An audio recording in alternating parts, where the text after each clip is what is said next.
बच्चों अब हम लोग रोलिंग मोशन से एसोसिएटेड काइनेटिक एनर्जी के बारे में चर्चा करेंगे। जैसा कि बच्चों हमें पता है, जब कोई बॉडी रोलिंग मोशन करता है, जब कोई बॉडी बच्चों रोलिंग मोशन करता है तो यहाँ पर वो रोटेटरी मोशन तो करता ही करता है, साथ ही साथ में क्या होता है, ट्रांसलेटरी मोशन भी होता है। अपना पोजीशन भी वो चेंज करता है, एक जगह से दूसरी जगह जा रहा होता है। ठीक है बच्चों, यहाँ के अंदर अगर ऐसा है तो यहाँ पर क्योंकि एक जगह से दूसरी जगह जा रहा है तो बच्चों इसको कौन लेके जा रहा है, linear velocity of centre of मास इसको आगे खींच रहा है। और यहाँ रोटेटरी मोशन ये क्यों कर रहा है, क्योंकि इसके पास एंगुलर वेलोसिटी है। तो बच्चों यहाँ पर बॉडी के अंदर अगर काइनेटिक एनर्जी की बात करें तो दो तरह की काइनेटिक एनर्जी यहाँ के अंदर होगी बच्चों। काइनेटिक एनर्जी का यहाँ दो रूप होगा। पहला kinetic energy due to translatory motion या kinetic energy due to translational motion कह सकते हैं, प्योर ट्रांसलेशनल मोशन या प्योर ट्रांसलेटरी मोशन, उसको कहेंगे ट्रांसलेटरी काइनेटिक एनर्जी या ट्रांसलेशनल काइनेटिक एनर्जी आप बोल सकते हो। सेकंड, यहां पर बच्चों क्योंकि बॉडी रोटेशनल मोशन भी कर रहा है, यहां पर बच्चों ये हमारे पास होगा रोटेशनल काइनेटिक एनर्जी या रोटेटरी काइनेटिक एनर्जी। ठीक है बच्चों, ये दो तरह की काइनेटिक एनर्जी बॉडी के पास होगी। अगर भाई प्योर ट्रांसलेटरी मोशन होता तो केवल ट्रांसलेटरी काइनेटिक एनर्जी होती, अगर प्योर रोटेटरी मोशन बॉडी कर रहा होता तो केवल और केवल रोटेशनल काइनेटिक एनर्जी होता, रोटेटरी काइनेटिक एनर्जी होता। लेकिन क्योंकि ये दोनों एक साथ हो रहे हैं प्योर रोलिंग मोशन में, तो बच्चों यहाँ दोनों का सम होगा। तो यहाँ पर सबसे पहले बच्चों एक एक करके बात करते हैं। पहला, यहाँ पर बच्चों हम लोग बात करेंगे translatory kinetic energy. Translatory kinetic energy जो बॉडी के पास होगी बच्चों, वो कितनी होगी, कैसे निकालेंगे, आइए देखते हैं। इसको मैं लिख देता हूं टी फॉर ट्रांसलेटरी या ट्रांसलेशनल। ये हो जाएगा बच्चों हाफ mv/cm का स्क्वायर। ऐसे लिखेंगे वेलोसिटी ऑफ सेंटर ऑफ मास। हम पूरे बॉडी को सेंटर ऑफ मास पे शिफ्ट होता हुआ मानेंगे और सिंपली हम लोग कैलकुलेट करेंगे। यहाँ के अंदर बच्चों हम क्या लिखेंगे, हाफ mv/cm स्क्वायर। ठीक है, ऐसे रहने दीजिए। और दूसरा यहाँ के अंदर बच्चों हमारे पास जो होगा वो होगा रोटेटरी या रोटेशनल बोल सकते हो kinetic energy. Rotational kinetic energy को अगर मैं यहाँ पर दिखाने जाऊँ तो बच्चों मैं लिखूंगा KR equal to half times of M के जगह पर आ जाएगा I। जब I मैंने लिखा तो सवाल उठा सर कहाँ के अबाउट I। जब हम मोमेंट ऑफ इनर्शिया लिखेंगे तो कौन सी एक्सिस के अबाउट मोमेंट ऑफ इनर्शिया लिखेंगे, उस एक्सिस के अबाउट मोमेंट ऑफ इनर्शिया लिखेंगे जिस एक्सिस के अबाउट रोटेशन हो रहा है। रोटेटरी काइनेटिक एनर्जी की बात करेंगे और रोटेशन ऐसी एक्सिस के अबाउट हो रहा है जो सेंटर ऑफ मास से होके जा रहा है। ओके, ICM हो गया इनटू ओमेगा का स्क्वायर। समझ में आया बच्चों। यहाँ पर ये दो तरह की काइनेटिक एनर्जी बॉडी के पास होंगी और इन दोनों का अगर बच्चों सम कर दिया जाए, अलजेब्राइक सम कर दिया जाए, तो यहाँ पर total kinetic energy of the body performing rolling motion यहाँ निकल के आ जाएगा। आइए देखते हैं बच्चों, अगर हमें टोटल काइनेटिक एनर्जी निकालना है, टोटल काइनेटिक एनर्जी अगर हमें कैलकुलेट करना है, then how can we do this. बहुत सिंपल है। यहाँ के अंदर टोटल काइनेटिक एनर्जी की हम बात करेंगे बच्चों, तो ये मेरे पास हो जाएगा काइनेटिक एनर्जी ट्रांसलेटरी वाला प्लस काइनेटिक एनर्जी रोटेटरी वाला।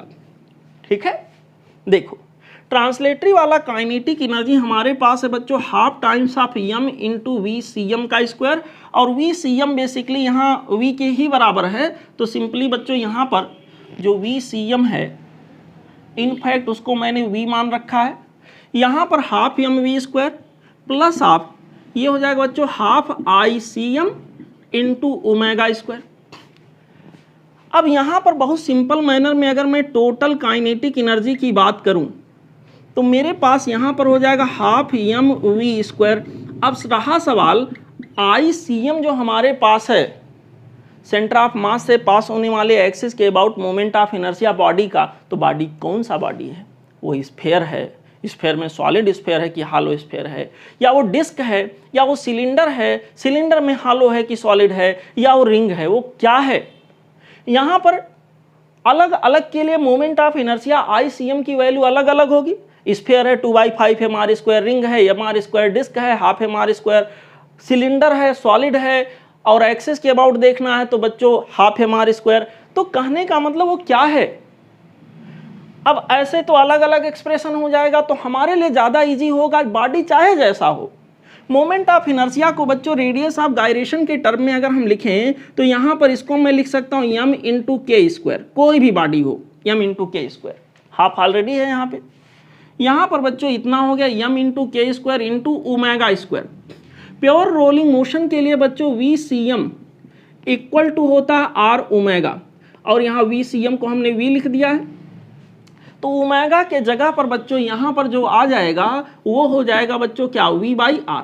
तो यहाँ पर हो गया V/R इतने का होल स्क्वायर। ठीक, चलिए आगे बढ़िए।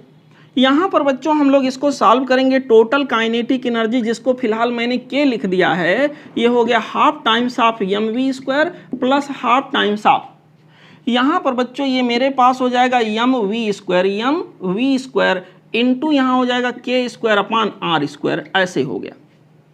ठीक है बच्चों, यहाँ के अंदर अब आप चाहो तो 1/2 mv² को कॉमन कर लो, तो टोटल काइनेटिक एनर्जी बच्चों हमारे पास हो गया 1/2 mv², और यहाँ ब्रैकेट के अंदर बचेगा 1 + k²/r²। बड़ा ही इंपॉर्टेंट इक्वेशन बन के आया, आप लोग याद रखिएगा।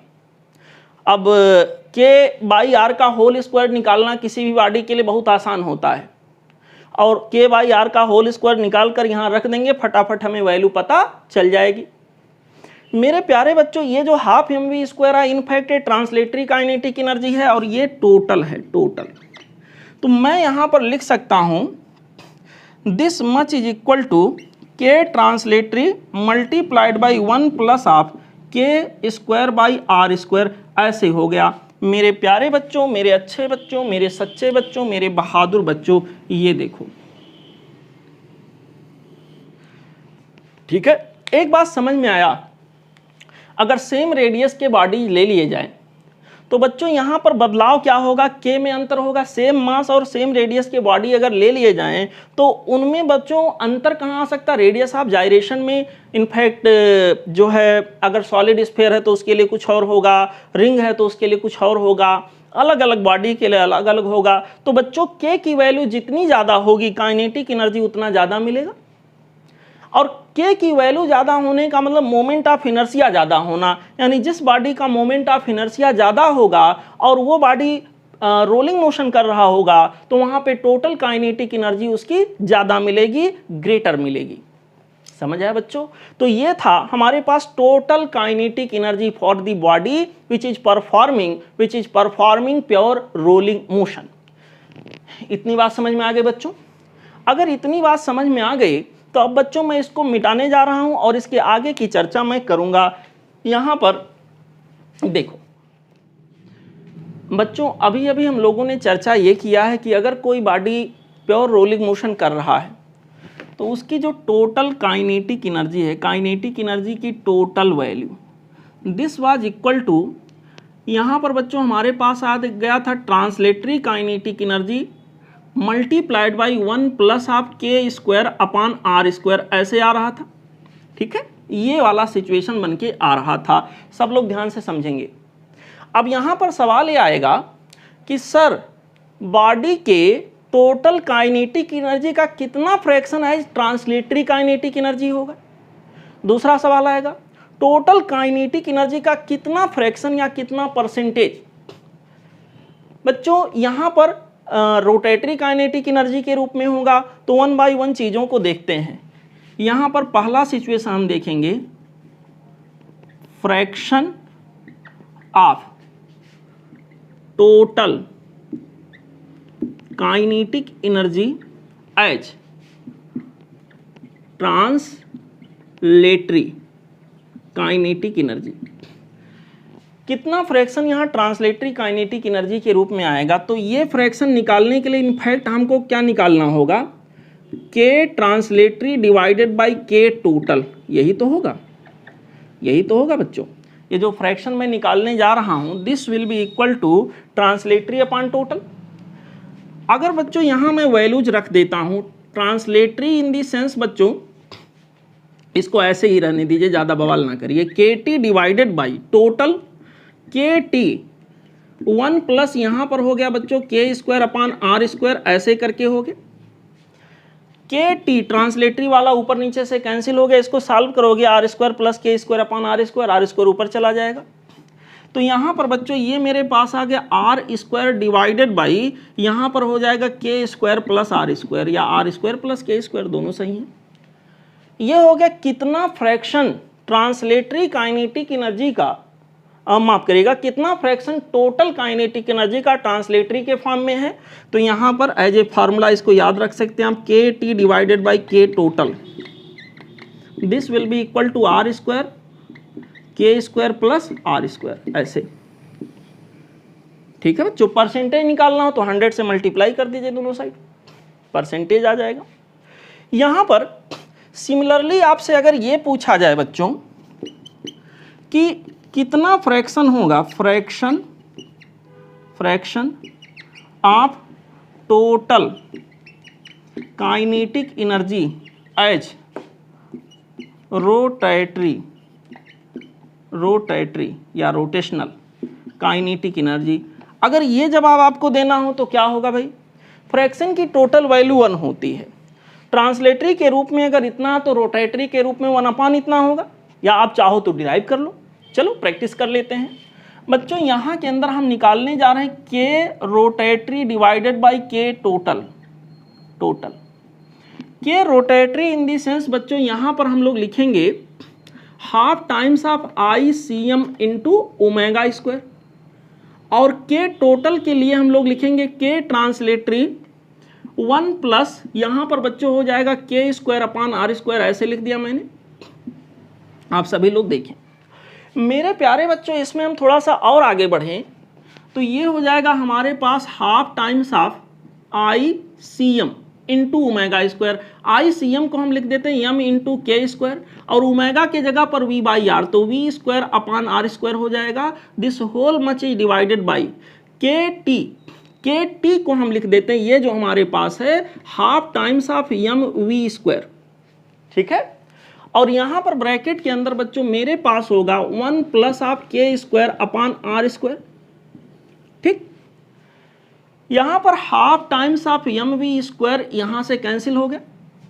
ओके, यहाँ पर बच्चों हमारे पास के रोटेटरी अपॉन के टोटल की वैल्यू हम लोगों ने फाइंड आउट किया, तो हमारे पास क्या आ गया, यहाँ से आ गया के square upon R square, K square upon R square नीचे आ गया, और यहाँ पर है 1 plus of K square upon R square. बच्चों ये आर स्क्वायर जब ब्रैकेट के अंदर जाएगा तो यहाँ का आर स्क्वायर कैंसिल हो जाएगा, ये हमारे पास बचेगा के स्क्वायर डिवाइडेड बाई, यहाँ पर हो जाएगा आर स्क्वायर प्लस के स्क्वायर, या ऐसे लिख दें के स्क्वायर प्लस आर स्क्वायर, ऐसे। ठीक है, ऐसे। यहाँ पर बच्चों ये हो गया के आर अपॉन के टोटल, टोटल का कितना फ्रैक्शन रोटेटरी काइनेटिक एनर्जी के रूप में आ रहा है, दिस इज द सॉल्यूशन। समझा बच्चों? तो कभी ऐसा कोई सवाल पूछा जाए बहुत इजीली बच्चों आप पता कर सकते हो, आप यहाँ दिखा सकते हो। ठीक है, देखिए अगर 1 माइनस भी करते तो भी यही रिजल्ट आता, फिलहाल मैंने पूरा सॉल्व करके निकाला। तो इस पर सवाल बहुत कॉमन है, बहुत पूछा जाता है कि कोई बॉडी है, मान लीजिए स्फीयर दे दिया, सॉलिड स्फीयर दे दिया, रिंग दे दिया, डिस्क दे दिया, पूछा जाएगा उसका टोटल काइनेटिक एनर्जी, या यूँ पूछा जाएगा ट्रांसलेटरी काइनेटिक एनर्जी और टोटल काइनेटिक एनर्जी का रेशियो बताइए, या उसी को कहेगा फ्रैक्शन कितना है ट्रांसलेटरी के रूप में टोटल का, या फिर रोटेटरी के रूप में कितना है टोटल का फ्रैक्शन। तो बच्चों जैसा सवाल जहाँ आएगा उसके हिसाब से हम लोग बच्चों सिचुएशन को हैंडल करेंगे। ठीक है, अच्छा कभी आपसे मान लो बच्चों आपसे पूछ लिया जाए के ट्रांसलेटरी अपॉन के रोटेटरी, तो क्या होगा? अगर बच्चों ये वाला इक्वेशन नंबर 1 और इक्वेशन नंबर 2 को मैं डिवाइड कर दूं तो के टी अपान के टोटल डिवाइडेड बाई के आर अपान के टोटल कैंसिल हो गया, के टी बाई के आर आ गया। अच्छा, दिस बाई दिस, यहाँ पर बच्चों डिनोमिनेटर कैंसिल हो जाएगा और यहाँ पर अगर दिस बाई दिस करेंगे तो यहाँ से आर स्क्वायर आ जाएगा और वहाँ से के स्क्वायर आ जाएगा, तो ये हो जाएगा आर स्क्वायर अपान के स्क्वायर। ऐसे कभी अगर जरूरत पड़ती है या लिख सकते हैं इसी को आर बाई के का होल स्क्वायर, ये निकालना भी बहुत ईजी होगा, के बाई आर का होल स्क्वायर निकालना बहुत ईजी होता है और आर बाई के का होल स्क्वायर कर देंगे तो बच्चों बहुत ईजिली हम चीज़ों को फाइंड आउट कर सकते हैं। कहने का मतलब कोई घबराने की बात नहीं है, बहुत आसान सा सवाल आता है लेकिन सवाल कॉन्सेप्चुअल होता है। ठीक है, चलिए रोटेशनल मोशन नहीं, माफ करिएगा, रोलिंग मोशन से रिलेटेड बच्चों हम लोगों ने यहाँ पर कुछ बातें अभी तक की हैं, अभी भी कुछ बातें करनी बाकी हैं। चलिए इसके बाद हम लोग अगला टॉपिक देखेंगे। इस बार हम लोग एक इंक्लाइंड प्लेन लेंगे और इंक्लाइंड प्लेन के टॉप से किसी ऐसी बॉडी को जो रोल कर सकता हो उसे रिलीज करेंगे और रोल डाउन करते करते करते करते नीचे आएगा, बॉटम तक पहुंचेगा। हम लोग वहां निकालेंगे कि वहां final velocity centre of mass की कितनी हुई और यहाँ कितने एक्सीलरेशन से वो आ रहा होगा। इसके अलावा बच्चों कई सारी बातें, कितने एक्सीलरेशन से आ रहा होगा, कितनी फाइनल वेलोसिटी गेन करेगा और साथ ही साथ कितनी एंगुलर वेलोसिटी गेन कर लेगा, साथ ही साथ बच्चों कितना टाइम लेगा। इन बातों की स्टडी हम लोगों को यहाँ के अंदर करनी है। चलिए देखते हैं। मेरे प्यारे बच्चों, मेरे अच्छे बच्चों, मेरे बहादुर बच्चों, मेरे सच्चे बच्चों, जस्ट कंसीडर एक बच्चों मैं यहाँ इंक्लाइंड प्लेन ले रहा हूँ, यहाँ पे मैं एक इंक्लाइंड प्लेन ले रहा हूँ ऐसे। बच्चों इस इंक्लाइंड प्लेन के ऊपर मैं कोई ऐसी बॉडी रखने जा रहा हूँ जो रोल कर सके, जैसे ये है, यहाँ रखा, ये रोल करते करते करते करते आएगा। अच्छा, यहाँ पर बच्चों मैं कोई बॉडी रखने जा रहा हूँ जो रोल कर सकता हो, जो बच्चों यहाँ रोल करते हुए आ सकता हो। ऐसे एक छोटी सी बॉडी बच्चों मैंने यहाँ पर रख दिया लाइक दिस। यहाँ पर जैसे ही रखेंगे बच्चों M G sine theta downward काम करेगा और यहाँ पर फ्रिक्शन भी होना बहुत जरूरी है, बिना फ्रिक्शन के यहाँ रोलिंग पॉसिबल नहीं होगा। इनफैक्ट यहाँ के अंदर फ्रिक्शन ऐसे लग रहा होगा, अभी फिलहाल इन सब बातों की जरूरत नहीं है। यहाँ पर बच्चों इसकी जो शुरुआती वेलोसिटी है UCM, इसके सेंटर ऑफ मास की इनिशियल वेलोसिटी 0 है। अभी ये बिल्कुल रुका हुआ है, इसके लिए ओमेगा भी 0 है। सपोज करिए बच्चों दिस पॉइंट इज ये, अब बॉडी को मैंने छोड़ दिया, यहाँ पर फ्रिक्शन लगा, फ्रिक्शन ने टार्क पहुंचाया, टार्क पहुंचाने की वजह से सेंटर ऑफ मास के अबाउट ये रोल करते करते करते करते करते यहाँ आ गया, ऐसे बॉटम पे आके पहुंचा बच्चों, ऐसे करके ये बॉटम पर आकर के पहुंचा।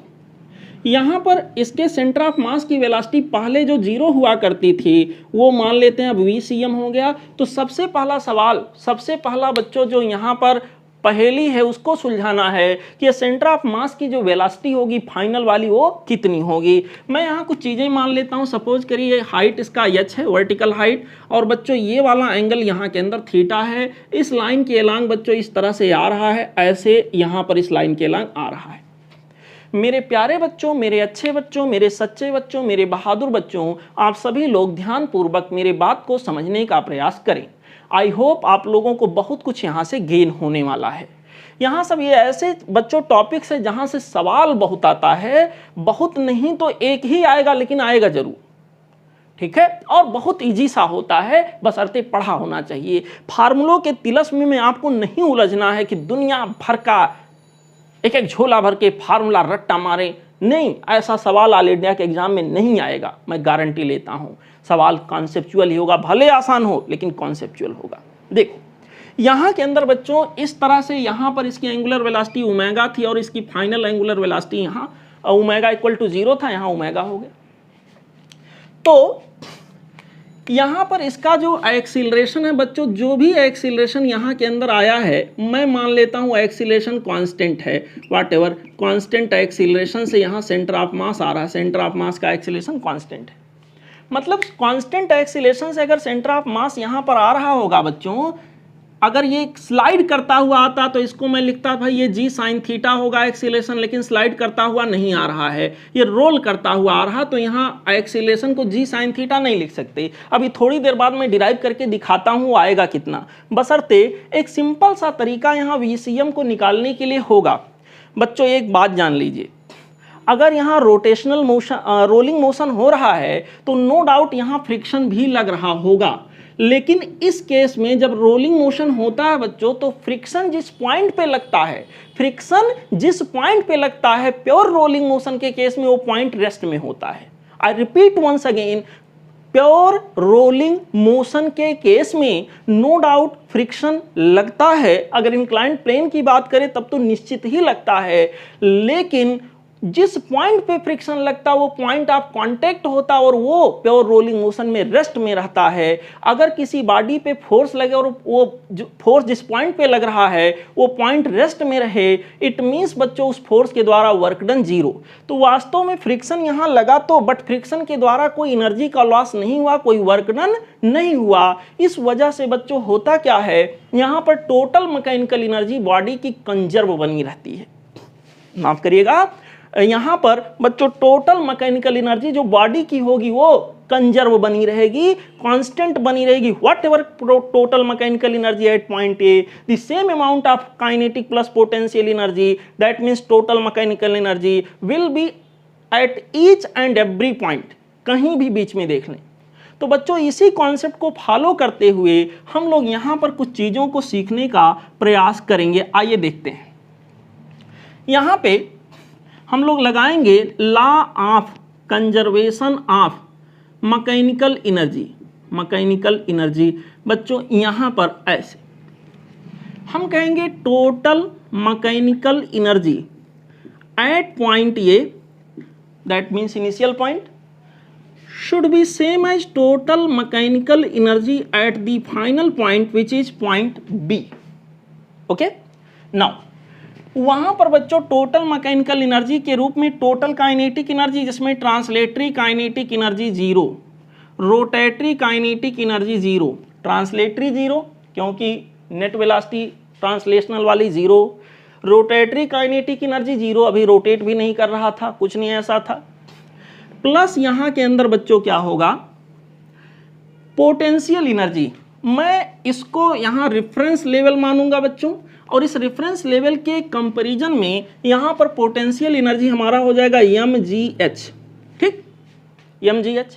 This will be equal to total mechanical energy at point B. यहाँ आ जाइए, यहाँ पर बच्चों ये मेरे पास हो जाएगा half times of mvcm square. ये आ गया बच्चों मेरे पास ट्रांसलेशनल काइनेटिक एनर्जी, प्लस क्योंकि ये रोलिंग मोशन करता हुआ आ रहा है, इसके पास एंगुलर वेलोसिटी का गेन हुआ हाफ ICM इंटू ओमेगा का स्क्वायर, ये हो गया रोटेशनल काइनेटिक एनर्जी।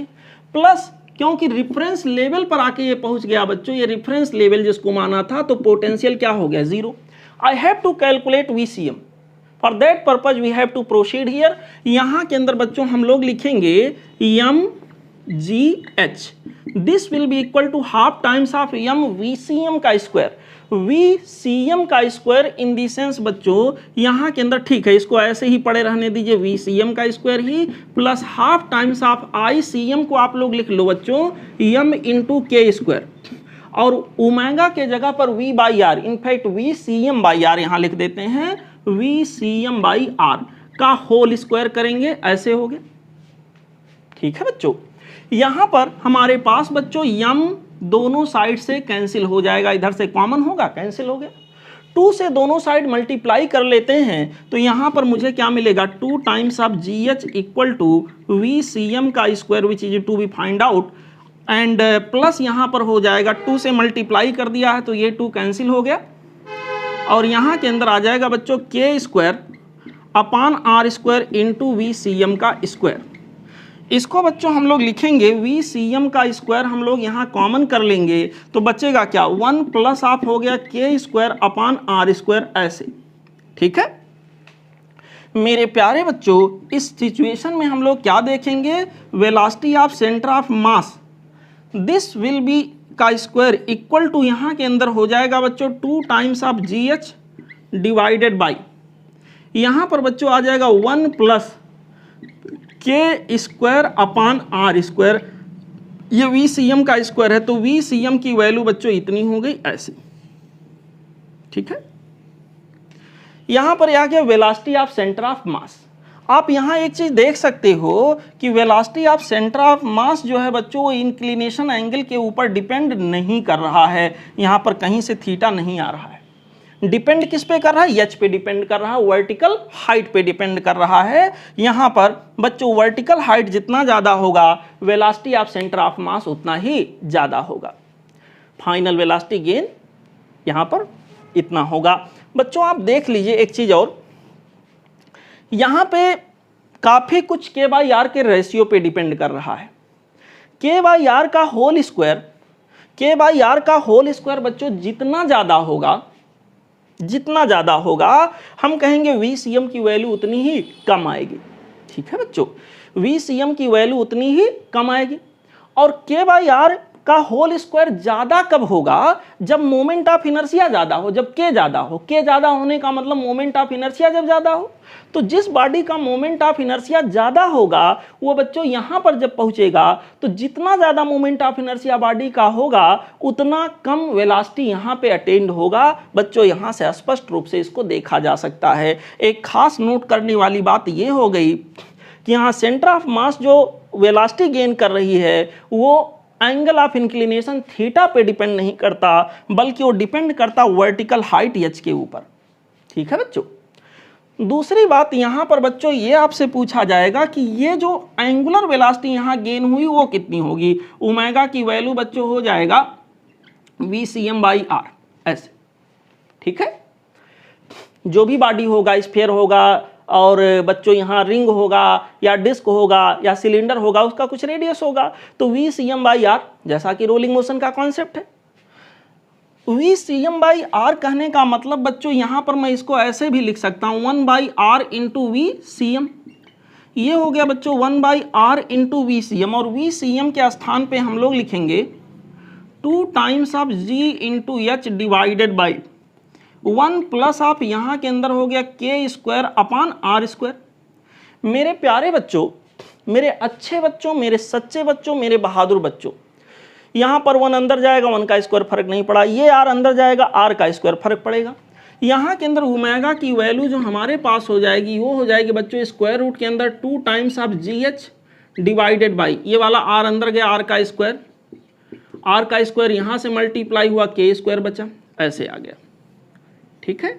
ये हमारे पास आ गया बच्चों final angular velocity gain by the body which start to roll down from the top like this. Okay बच्चों, यहां पर एंगुलर वेलोसिटी जो गेन हुआ इसके लिए भी आप देख सकते हो कि बच्चों ये एंगुलर वेलोसिटी भी यहां के अंदर थीटा के ऊपर डिपेंड नहीं कर रहा है। ये डिपेंड जिस चीज के ऊपर कर रहा है वो है वर्टिकल हाइट। तो ये चीजें याद रखने वाली चीजें हैं बच्चों, भूलिएगा नहीं, ऐसे क्वेश्चन एक्सपेक्टेड होते हैं, ठीक है। अगर यम से ऊपर नीचे में मल्टीप्लाई कर दूं, देखिए अभी हम लोगों ने क्या निकाला, ओमेगा इक्वल टू दिस, यहाँ है 2GH, बॉडी के मास से ऊपर और नीचे मल्टीप्लाई कर दूं तो mgh यहाँ हो गया डिवाइडेड बाई, यहाँ पर हो जाएगा mr square plus m square, और m स्क्वायर अगर कहीं आ रहा है that is equal to moment of inertia, ठीक है बच्चों। यहाँ के अंदर और mgh को क्या लिखेंगे, potential energy at the highest point. तो इसी को एक दूसरे रूप में आप लिख सकते हो, omega equal to square root के अंदर 2 times of u maximum potential energy हो गया, ठीक है बच्चों, u मैक्स लिख सकते हो, ओके, डिवाइडेड बाई यहाँ के अंदर बच्चों हो जाएगा mr square plus of ICM। ऐसे यहाँ इस रूप में भी इसको लिखा जा सकता है अगर कभी जरूरत पड़ती है तो। समझ आया बच्चों?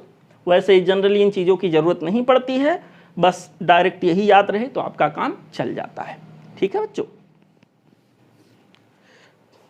बच्चों अभी अभी हम लोगों ने क्या सीखा है, कोई body top of inclined plane से रोल करना शुरू करे, जब यहाँ पहुँच रहा है उसके पास acquired velocity centre of mass की जो हम लोगों ने अब तक निकाला, वो बच्चों आ गया था स्क्वायर रूट के अंदर 2 times of G into H divided by, यहाँ पर था 1 plus of K square upon R square, ऐसे था, ये वाला सिचुएशन बन रहा था लाइक दिस। ओके, ऐसे। और साथ ही साथ यहाँ ओमेगा के लिए फाइनल एंगुलर वेलोसिटी हम लोगों ने क्या निकाला, ये आ रहा था स्क्वायर रूट के अंदर 2 times of ji H divided by, यहाँ पर आ रहा था बच्चों आर स्क्वायर प्लस के स्क्वायर, ऐसे ऐसे। अब हमारा अगला टारगेट है ये सीएम को निकालना, कितने लीनियर एक्सीलरेशन से ये डाउनवर्ड आ रहा होगा। इस तरह से बच्चों इंक्लाइन प्लेन के अलॉन्ग डाउनवर्ड आ रहा होगा। देखो हम लोग बच्चों यहां पर एक रूल लगा देते हैं, गैलीलियो का इक्वेशन, कांस्टेंट एक्सीलरेशन से आ रहा है, अभी पता भी चल जाएगा इस बात के लिए। तो यहाँ पर गैलीलियो जी का इक्वेशन हम लोग ये लगा देते हैं, V square equal to U square plus 2as। यहाँ पर सब कुछ सेंटर ऑफ मास के लिए बच्चों हम लोग लगाएंगे, ठीक है। देखो यहाँ पर बच्चों वी सी एम का स्क्वायर मतलब इतने का स्क्वायर, और इतने का स्क्वायर का मतलब हो गया 2 times of G into H divided by 1 plus of K square upon R square, ऐसे हो गया, ऐसे हो गया बच्चों, ठीक है। यहां मैं पेन बदल लेता हूं ताकि स्पष्ट रहे मामला।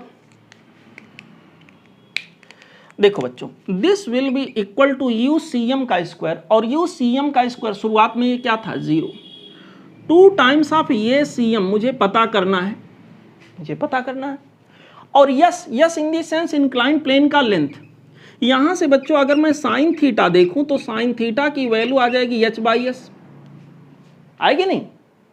यहां पर बच्चों यच की वैल्यू हमारे पास हो जाएगा, यच नहीं यस की वैल्यू, यस हमारे पास हो जाएगा बच्चों यच डिवाइडेड बाई साइन थीटा। यहां पर यस की वैल्यू मैं रख देता हूं, यस के जगह पर मैं लिख देता हूं यच डिवाइडेड बाई क्या बच्चों, साइन थीटा, ठीक है। इतनी बात समझ में आई मेरे प्यारे बच्चों, मेरे अच्छे बच्चों। देखो यच दोनों साइड से कैंसिल हो गए, ठीक। यहां पे हमारे पास बच्चों क्या आ गया, यहां के लिए 2 से भी कैंसिल हो जाएगा, तो acceleration of centre of mass जो हमारे पास आ गया वो हो जाएगा g, यहां से बचा into sine theta, g sine theta divided by, यहां पर बच्चों हमारे पास हो जाएगा 1 plus of K square upon R square, ऐसे आ गया। ये इक्वेशन आपको दिमाग में बैठा के रखना है, यहां पर ये इक्वेशन दिमाग में बैठाना है। ये बच्चों आ गया acceleration of the centre of mass, ठीक, acceleration of the centre of mass, जो आपके सामने बच्चों यहाँ के अंदर मैंने लिखा, मैंने आपको दिखाया। अच्छा खास बात यहाँ पर आप देखिए कि acceleration of centre of mass जो है वो थीटा पे डिपेंड कर रहा, डिपेंड्स ऑन थीटा, जबकि वीसीएम और ओमेगा थीटा के ऊपर डिपेंड नहीं कर रहे थे। यहाँ पर बच्चों यच कहीं से मुझे नहीं दिख रहा है, इसका मतलब वर्टिकल हाइट के ऊपर acceleration of centre of mass depend नहीं करता है, ठीक है। बस ये थीटा कितना है बच्चों, वर्टिकल हाइट मान लो बढ़ा के यहां तक ले आए, और यहां वर्टिकल हाइट बढ़ गया लेकिन थीटा उतना ही है, थीटा उतना ही है, तो एक्सीलरेशन ऑफ सेंटर ऑफ मास बच्चों वर्टिकल हाइट पे डिपेंड नहीं करेगा बल्कि इंक्लिनेशन पे डिपेंड करेगा। यहां पर कितने एंगल पर इंक्लाइन प्लेन झुका हुआ है इसके ऊपर डिपेंड जरूर करेगा। समझ में आ गया बच्चों। दो बातें हम लोग बेसिकली, 2 या 3 बातें कह सकते हैं हम लोगों ने देखा।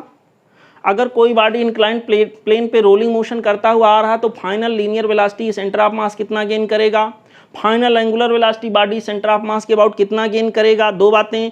तीसरी बात, कितने एक्सीलरेशन से बॉडी आ रहा होगा बच्चों, ये हमने निकाला। गिवन बॉडी के लिए कोई एक पर्टिकुलर बॉडी को लेके देखें तो के बाई आर का होल स्क्वायर का रेशियो फिक्स, यहाँ के अंदर बच्चों हमारे पास क्या होगा, साइन थीटा की वैल्यू, क्योंकि इंक्लाइंड प्लेन है ये बिल्कुल स्ट्रेट है, यहाँ थीटा हर जगह के लिए एक ही होगा बच्चों, इसलिए यहाँ acceleration of centre of mass जो भी है गिवन इंक्लाइंड प्लेन के लिए, गिवन बॉडी के लिए कांस्टेंट है, इसीलिए गैलीलियो का इक्वेशन यहाँ लग पाया है, ठीक। अच्छा अब बच्चों हम लोग आगे बढ़ेंगे। अगला सवाल जो यहाँ से पूछा जाएगा वो ये है कि बॉडी पॉइंट ए से बी तक आने में कितना टाइम लेगा, time taken by body to roll down from point A to point B. यहाँ पॉइंट ए से पॉइंट बी तक आने में कितना टाइम लेगा, we have to calculate time taken. Okay, चलिए देखते हैं टाइम कितना लेगा। टाइम निकालने के लिए बच्चों एक काम कर देते हैं, यहीं पर सॉल्व कर लेते हैं। देखिए हम लोग गैलीलियो का एक और इक्वेशन लगा देते हैं, v equal to U plus A T. यहाँ सब कुछ सेंटर ऑफ मास के लिए हम लोग सॉल्व करेंगे। देखो हमें t कैलकुलेट करना है बच्चों, यहाँ पर u cm 0 है, तो ये cm नहीं बल्कि टाइम की बात करें, t की वैल्यू जो हमारे पास होगी वो हो जाएगी बच्चों v cm divided by A cm। ठीक, यहाँ पर अगर इसको हम सॉल्व करना चाहें, t की वैल्यू हमारे पास v cm, ये देखिए मैं यहाँ थोड़ा जगह लेता हूँ, ये हो जाएगा बच्चों स्क्वायर रूट के अंदर 2 times of ji H divided by, यहाँ पर हो जाएगा 1 प्लस के स्क्वायर अपान आर स्क्वायर, ऐसे। ठीक है, ऐसे हो गया। This whole much is divided by ये cm। ये cm बच्चों इतना बड़ा इक्वेशन यहाँ के अंदर है, यहाँ आएगा नहीं, मैं इधर लिख देता हूँ, इसी को आगे बढ़ा दूँ। v cm के जगह पर बच्चों मैं लिख रहा हूँ स्क्वायर रूट के अंदर 2 times of ji H divided by 1 plus के स्क्वायर अपान आर स्क्वायर, ऐसे हो गया। ओके, और ये cm के जगह पर बच्चों मैं लिख दूंगा g साइन थीटा, यहाँ पर मेरे पास हो जाएगा g sine theta divided by, यहाँ पर हो जाएगा 1 plus of K square upon R square, ऐसे हो गए। इसको सॉल्व कर लेना है बच्चों। जब सॉल्व करेंगे तो टाइम टेकन t की वैल्यू देखते हैं क्या आ जाएगा। यहाँ पर मैं लिख देता हूँ 1 अपान जी साइन थीटा, 1 अपान जी साइन थीटा, ये यहाँ जाएगा, अंदर जाएगा, स्क्वायर होगा, एक ब्रैकेट कैंसिल हो जाएगा, तो यहाँ के अंदर आ जाएगा, यहाँ के अंदर बच्चों ये आ जाएगा 2 टाइम्स ऑफ जी एच। मैं यहाँ लिख देता हूँ बच्चों, जगह कम पड़ रहा है। t will be equal to 1 divided by G sine theta, और यहाँ के अंदर ब्रैकेट के अंदर स्क्वायर रूट के अंदर बच्चों क्या आ जाएगा 2 टाइम्स ऑफ जी एच, और यहाँ पर होगा 1 plus of K square upon R square, ऐसे। ठीक है, ये देखिए ऐसे हो गया। ये टाइम टेकन की वैल्यू आ गई बच्चों, जो आपको याद रखना एज ए फार्मूला। यहां पर भी देखिए टाइम टेकन बाय बॉडी, ये भी थीटा के ऊपर डिपेंड करेगा, साथ ही साथ वर्टिकल हाइट के ऊपर भी डिपेंड करेगा। तो कौन से पैरामीटर के ऊपर डिपेंड कर रहा है बच्चों, बस इक्वेशन अगर आप याद रखते हैं तो काम बन जाता है। यहाँ पे जो टाइम टेकन है वो टाइम टेकन बच्चों यहाँ पर थीटा के ऊपर भी डिपेंड कर रहा है, और वर्टिकल हाइट एच के ऊपर भी डिपेंड कर रहा है। अब हम लोग एक काम करते हैं, जो 2, 3, 4 बातें हम लोगों ने यहाँ फाइंड आउट किए उनको इकट्ठा करते हैं, और यहाँ कुछ स्पेशल सिचुएशन जो यहाँ पर बनेंगे उनका डिस्कशन करते हैं। ओके, पहले मैं यहाँ पर ये सब मिटा देता हूँ। बच्चों अभी तक जो डिस्कशन हुआ उसमें हम लोगों ने क्या किया, एक बॉडी को इंक्लाइंड प्लेन के ऊपर रखा, टॉप से बॉटम तक वो रोल करते हुए आया, प्योर रोलिंग मोशन करते हुए आया। Final velocity of centre of mass कितना है हम लोगों ने निकाला। Angular velocity gain by body at this particular point कितना है हम लोगों ने निकाला। क्या है acceleration of centre of mass कितना आएगा हम लोगों ने निकाला, और time taken by body to come from here to here by rolling process कितना टाइम लिया जाएगा हम लोगों ने निकाला। यहाँ पर इन सब में जरा देखो ध्यान से, जो velocity of centre of mass है वो बच्चों वर्टिकल हाइट पे डिपेंड करता है, के और आर के रेशियो पर, यानी एक तरह से मोमेंट ऑफ इनर्शिया पे डिपेंड करता है, कह सकते हैं। के पर डिपेंड करने मतलब मोमेंट ऑफ इनर्शिया पे डिपेंड करना, यानी कि बॉडी कौन सा है उस पर डिपेंड करता है। के बाई आर का रेशियो जो होगा डिफरेंट बॉडी के लिए डिफरेंट होगा।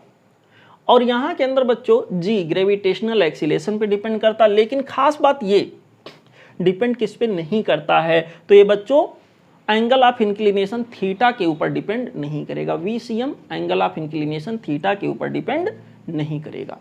दूसरी बात, यहाँ एंगुलर वेलोसिटी फाइनली जो गेन हुआ ये भी एच के ऊपर, वर्टिकल हाइट के ऊपर, ग्रेविटेशनल एक्सीलेशन के ऊपर, रेडियस के ऊपर, रेडियस ऑफ गायरेशन के ऊपर, इन सब पर डिपेंड करेगा। बट बच्चों यहाँ के अंदर ये भी एंगल ऑफ इंक्लिनेशन थीटा के ऊपर डिपेंड नहीं करेगा। यहाँ acceleration of centre of mass and time taken, ये दोनों बच्चों थीटा के ऊपर डिपेंड करेंगे।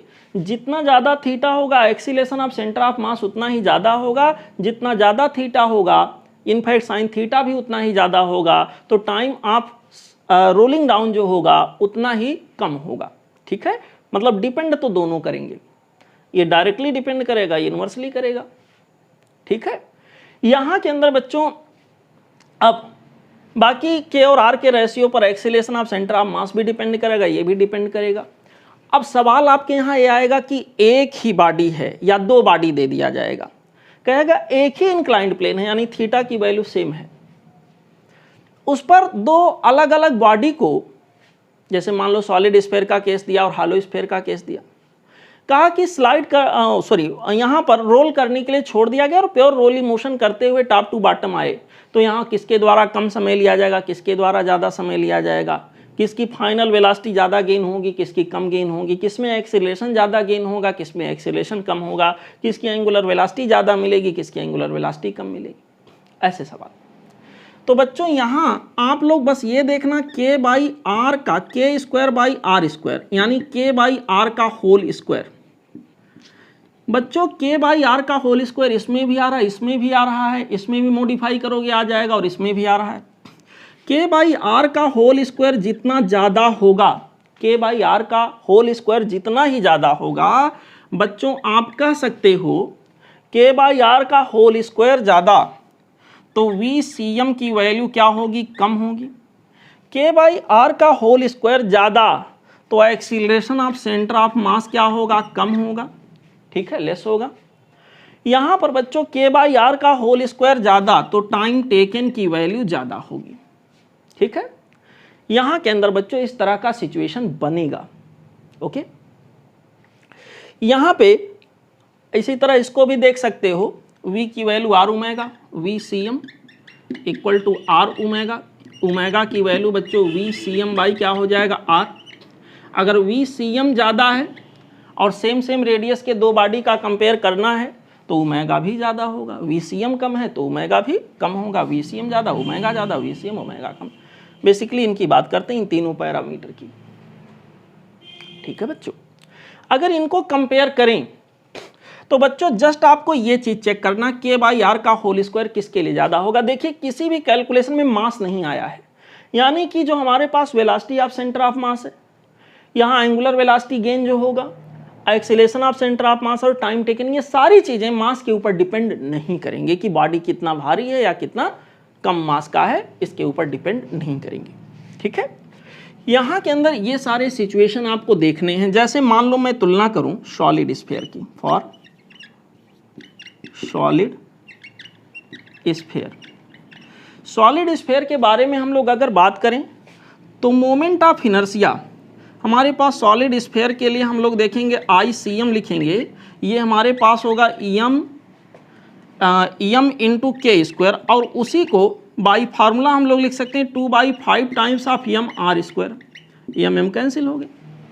यहाँ के लिए बच्चों k बाई आर का होल स्क्वायर इक्वल टू आ गया 2 बाई यहाँ 5 होगा, 2/5 सॉलिड स्फीयर की बात कर रहे हैं, 2/5, 2/5 इन द सेंस 0.4। ठीक, और यहीं पर हम चर्चा कर लेते हैं बच्चों हॉलो स्फीयर के लिए। फॉर